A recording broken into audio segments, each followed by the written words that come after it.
So I hear a lot of people throwing around the term war crime, and I just wanted to say a couple things on this topic. First of all, let it be known, if the use of force is justified, the manner of force used is, it doesn't matter what force you use if deadly force is legal. So just keep that in mind as we review some of these clips. So here we have two combatants doing some war in a war zone, and one of them takes out his arm sword and stabs the other one in the face after chopping his arm off. But I would say, not a war crime. The threat is not stopped until this guy goes down, and once he's down, he stops. He's done. Stop the threat, moved on. This is not a war crime. So here we have another war zone where we got he rips the face apart of this helicopter man. And this helicopter, here's what he can do with both arms. And even after he gets one arm sliced off, he's still got a Gatling gun built into his arm, and he still wants to fight. He doesn't back down. Justified use of force, because this guy won't stay down. Here he is, he's whipping out a knife. He's going to stab the guy. So, not a war crime. Here we got another enemy combatant takes a nuclear blast to the face, and he's somehow okay. But, just give him the old what for, sends him through a wall. He doesn't even die. Not a war crime. Justifiable use of force. And then we got this idiot, and he's over here. He wants to, what he wanted to do was destroy the sun. So I would still argue lawful use of force, because it may look like this guy's going down, but he can teleport. He's got crazy magnet powers, and he wants to destroy the sun. So I would argue he still needs to be put down.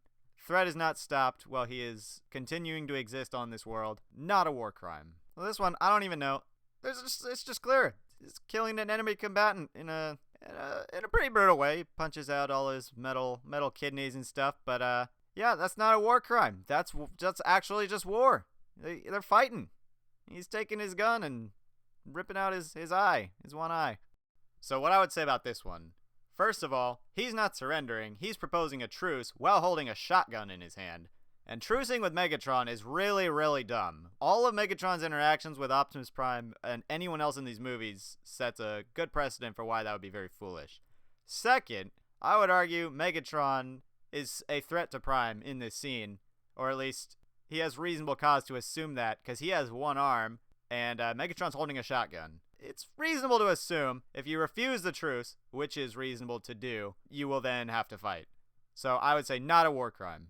And this one, maybe legally that might be a war crime, just executing a dude. But I would say if there's a he had it coming defense, totally applies. And there might be a strong argument to be made that since there is no court and Optimus Prime is the ruler of the planet and the leader, he might have the authority to do this. He's the judge, the jury, and the executioner. But I'm not dying on that hill. That one might be a war crime. And same argument applies here. Basically comes down to if he has the legal authority to execute citizens of Cybertron, which that would be the debate to be had. But yeah, this one might be a war crime also. And then there's this clown, and I don't know how anyone could consider this a war crime, because he's literally about to shoot Mark Wahlberg. You can't let that happen. And then you got this guy, and he's gonna do the same thing. And I would say the real war crime is that he's got him under his blaster, and he does nothing.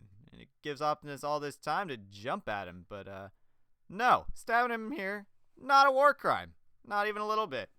Totally justified use of force.